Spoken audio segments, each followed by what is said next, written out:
お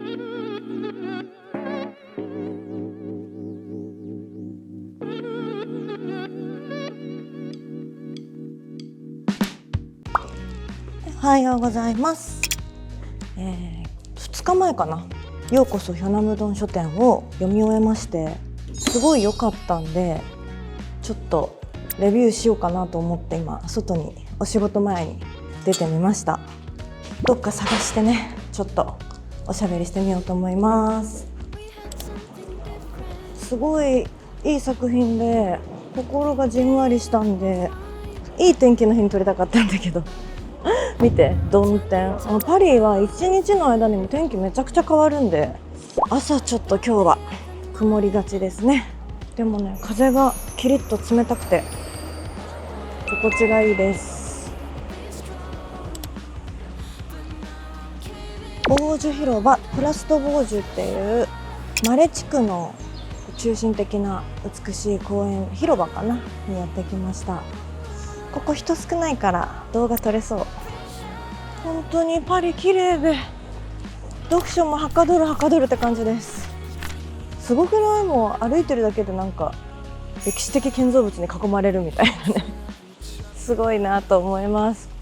ちょっと雨降ってたみたいでベンチ濡れてますが、気にしないのがパリスタイルやだな、お尻濡れんの。ちょっと探します。ここちょっと濡れてないかな。ほい、よいしょ。では改めてようこそヒョナムドン書店へ読み終えました。これ読了が確か3日前ぐらいなんですけど、まだじんわり心に残ってて、これは喋ろうって思いましたなんか選書書店だし、YouTube でいろんな本探して紹介してみんなにね、次読む一冊のヒントになればなと思ってやってるんですけど、だったらもっと掘り出してこいよって感じですよね。見て、本屋大賞翻訳1位っていうね、もう書店でも誰もが見つけるような本を感動しちゃったっていう自分の平凡さにもちょっと呆れますが、でもいい本はいいのよ。だから本当にいいと思ったんで紹介しようかなと思います。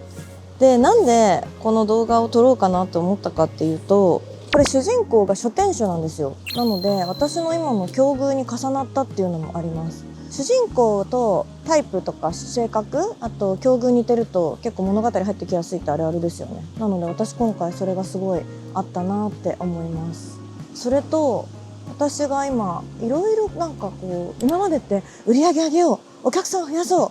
自分のなんか会社をちゃんと存続させようみたいな、短期的に走り切るみたいな目標がすごい多かったんですけど、最近人生でもうちょっと長いスパンで見なきゃいけない目標とか人生を考えるタイミングが増えてきて、なんかそんな時に私にとってすごくいい話し相手になってくれた本でした。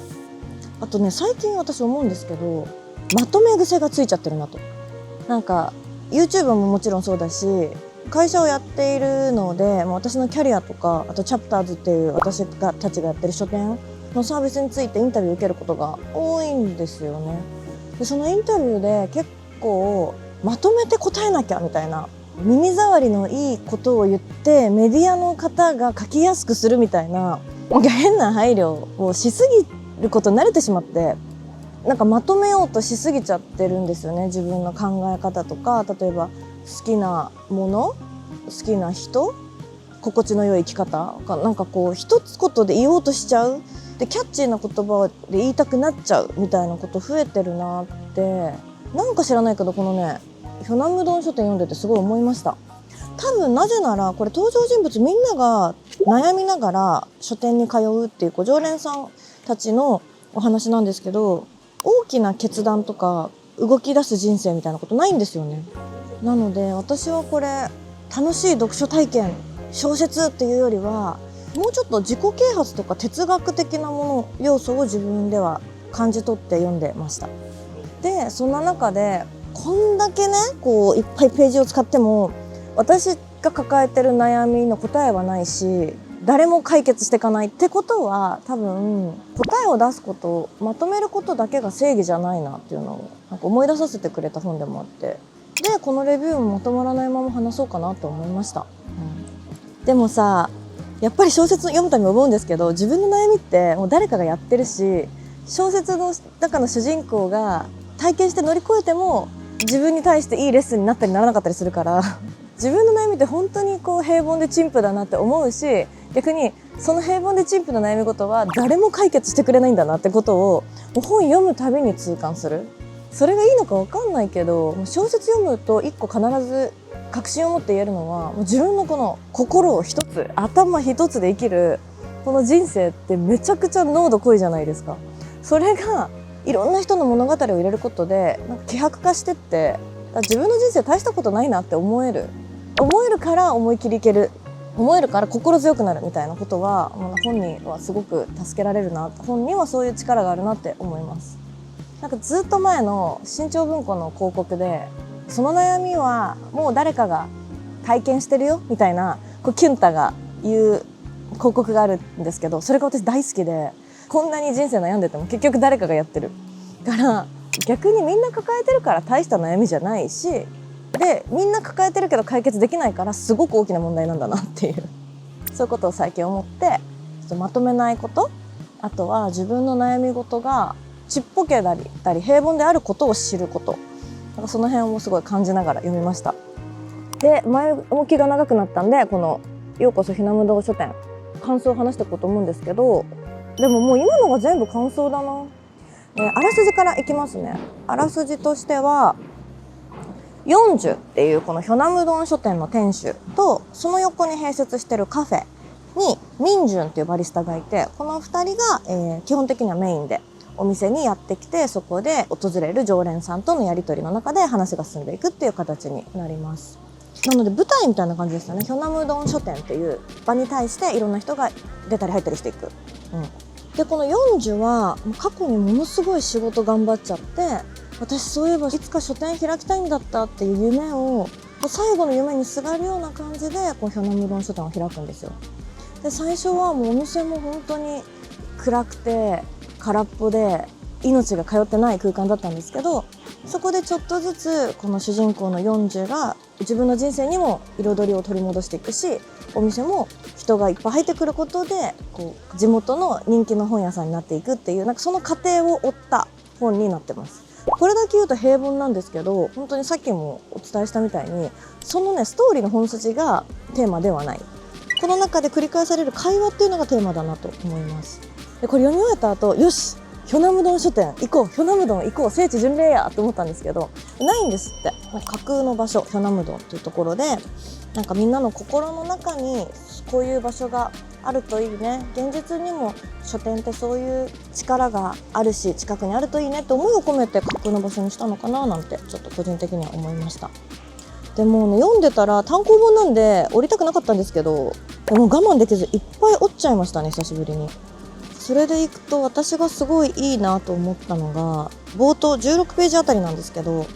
仕事で身も心も疲れてこうバーンアウトしてで本屋さんを開いていくときに、幼い頃に離れ離れだった友人との関係を取り戻すかのように心を込めて再び本を読んだっていう描写があって、その本との関係性がどんどん近くなっていくっ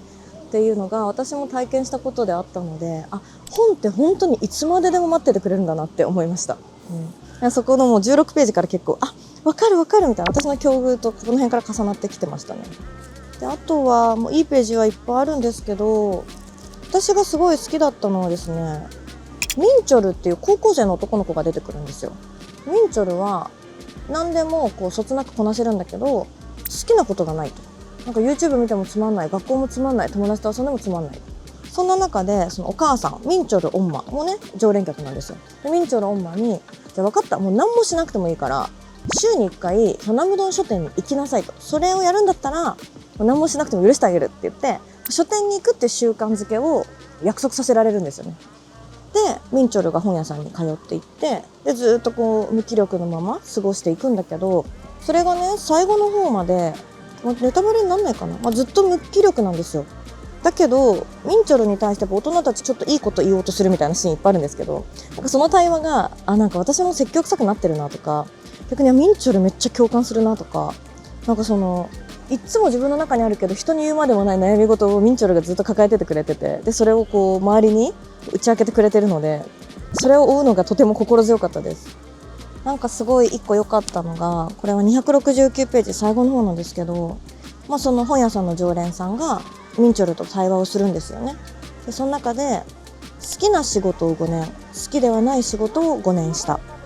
どちらの方がいい人生だっただろうか。さてどうだろう。強いて言うなら後者の人生だ。より気軽でゆとりのある暮らしができたからではない。好きではない仕事をしているうちに空虚になり、その空虚感を何とかしようとそうこうしているうちにここまで来た。人生は仕事だけをもって評価をすることはできない。複雑で相対的な何かだ。好きな仕事をしていても不幸かもしれないし、好きではない仕事をしていてもその仕事以外の別の何かのおかげで不幸ではないかもしれない。人生は微妙で複合的なものだ。人生の中心で仕事は非常に重要な役割をするけれど、だからといって人生幸不幸を決めるわけではない。これがね、うまいなって、なんかもう当たり前のこと言ってるんですけど、文章超綺麗だなと思ってましたね。で思わずもう濃く折りましたなんかこういう答えのない問いに対してずっと寄り添ってくれるのが本だし、ヒョナムドン書店はまさにそれの最たる例だったし、こういうのを読んでて、最近ちょっと自分はまとめすぎだったなっていうのを帰り見て反省する機会になりました。はい、どうだろう、みんなはどんな風に読んだんですかね。ヒョナムドン書店すごい気になる。私は本当に人生の対話を自分の頭の中ですごくはかどる本でしたが、皆さんはいかがでしたでしょうか。なんかパリで会えたのも良かったかも。よいしょ。今日はそんな感じで、この本がすごい良かったので、お仕事前にちょっと広場に立ち寄り、濡れたベンチに腰をかけ、まとまらない気持ちをもうそのままにね、ちょっと話してみました。はい、これからもね、いっぱい本を持ってきてるんで、パリでたくさん読みたいなと思ってるし、いい本があったらレビューしたいなと思ってます。はい、じゃあ今日もお仕事頑張りますということで、朝のパリから読み立てほやほやのヒョナムドン書店のレビューをお届けしました。また次の動画で会いましょう。失礼します。